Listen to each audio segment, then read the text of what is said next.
Oke, kita kembali lagi ke bagian klasifikasi. Saya ingatkan kembali, nilai Jeffrey Matsushita distance ini serta Euclidean distance dan spectral angle menjadi patokan kita dalam menentukan apakah kelas tersebut bisa dibiasakan atau tidak. Untuk Jeffrey Matsushita biasanya kita menggunakan batas 1,9. Di atas 1,9 artinya bisa dipisahkan, di bawah itu susah atau bahkan tidak bisa dipisahkan. Sementara Euclidean distance jika di atas 0,9 dia akan bisa dipisahkan dengan baik, di bawah itu akan buruk. 0,4 saya 0,9. Kita akan lihat nanti. Nah, kita akan coba klasifikasikan ketiga kelas kita. Oke. Kalau saya matikan, salah. Jika saya matikan, seperti itu tampilannya. Caranya kita gunakan classification. Karena di sini ada kelas yang tergandakan, saya akan hapus ini. Sebelumnya saya akan save untuk yang baru. Oh ya, jika kalian buat baru secara otomatis file SCP-nya akan training 1 SCP akan tersimpan ya datanya. Jadi saya akan buat SCP baru training 2 yang hanya berisi kelas yang sudah digabungkan.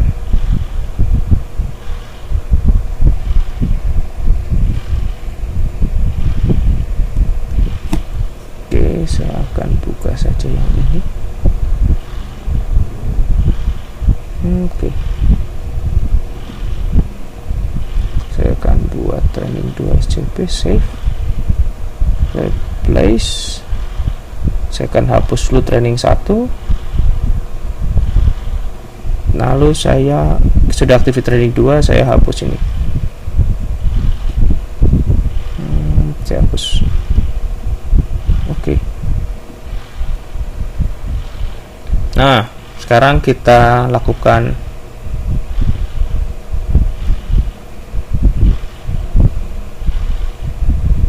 klasifikasi. Saya akan klasifikasikan berdasarkan MCID. Jadi tadi kita lihat yang berbeda adalah MCID-nya. Lalu algoritma yang saya pakai minimum distance untuk saat ini. Lalu saya run.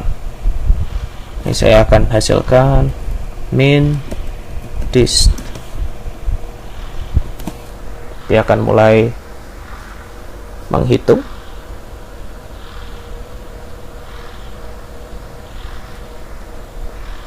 Oke, kita lihat.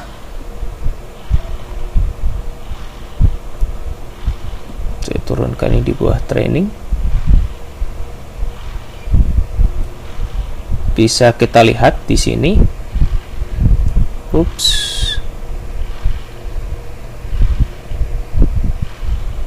Di situ terdapat galat klasifikasi yang cukup besar. Jika kita lihat, air berkorespondensi baik dengan danau ini ya. Danau cukup baik dengan danau di warna hijau. Es, saya ganti warna saya supaya cocok dengan skema warnanya. Harusnya di sini hitam. Saya beri warna abu-abu tua saja.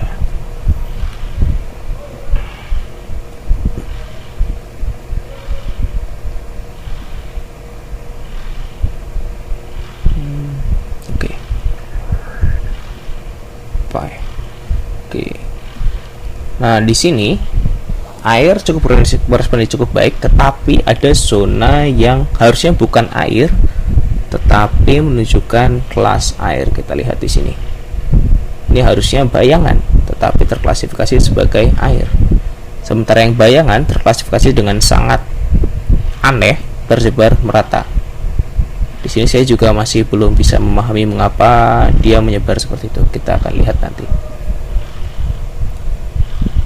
Terlihat S berkorespondensi dengan baik secara visual dengan S yang lain, tetapi ada bagian yang seharusnya S tetapi tidak terkenali. Nah, jika kita lihat di sini terdapat kelas bernomor 0 yang di situ unclassified. Unclassified di sini adalah pixel yang tidak bisa dimasukkan ke dalam kelas manapun. seharusnya yang saya harapkan di awal adalah keseluruhannya unclassified, sementara akan ada air atau bayangan dan es saja di situ seharusnya. Oke, saya akan coba klasifikasikan dengan algoritma lain, spectral angle. Tadi kita lihat minimum distance bisa dipisahkan, tapi spectral angle cukup baik juga. Kita akan run. Di sini saya akan coba angle. Di sini mulai menghitung.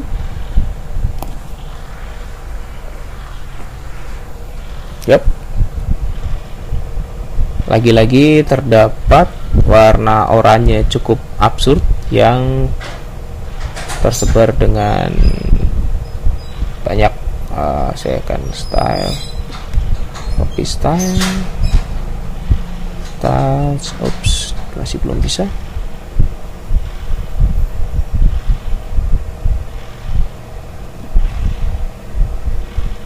Paste.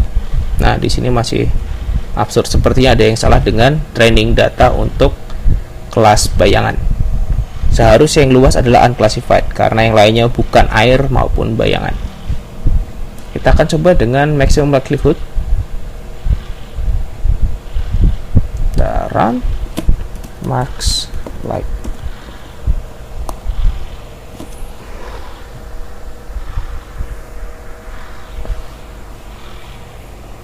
Nah, di sini lebih aneh lagi hasilnya. Di sini malah benar, semua bayangan itu diidentifikasi sebagai bayangan, air akan terkumpul sebagai air, tetapi di sini es tersebar dengan cukup aneh.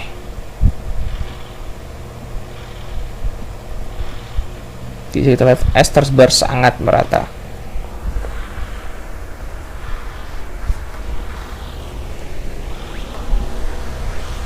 Nah, di sini kita kemungkinan memiliki kendala dari jumlah training kita dan juga algoritmanya kita perlu dalami lagi karena akan harusnya banyak yang unclassified di sini.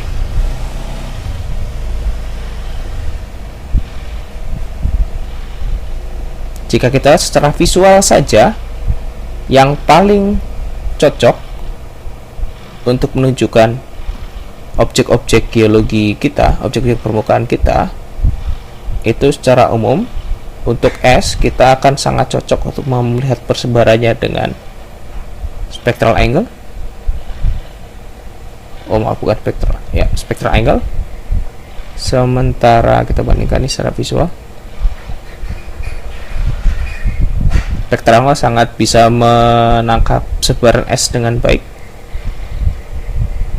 Minimum distance juga relatif baik untuk es, tetapi di situ bayangan sangat jauh tersebar, air dan bayang tersebar dengan sangat jauh dari keadaan aslinya.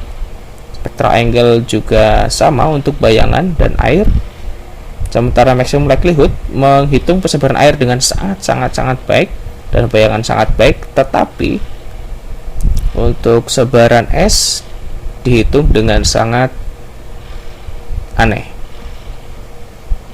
Ingat, ini kembali ke model algoritma matematis pengelompokan piksel kita. Nah, jadi Anda silakan kerjakan di lembar kerja kalian. Kita akan diskusikan di pertemuan kelas. Terima kasih.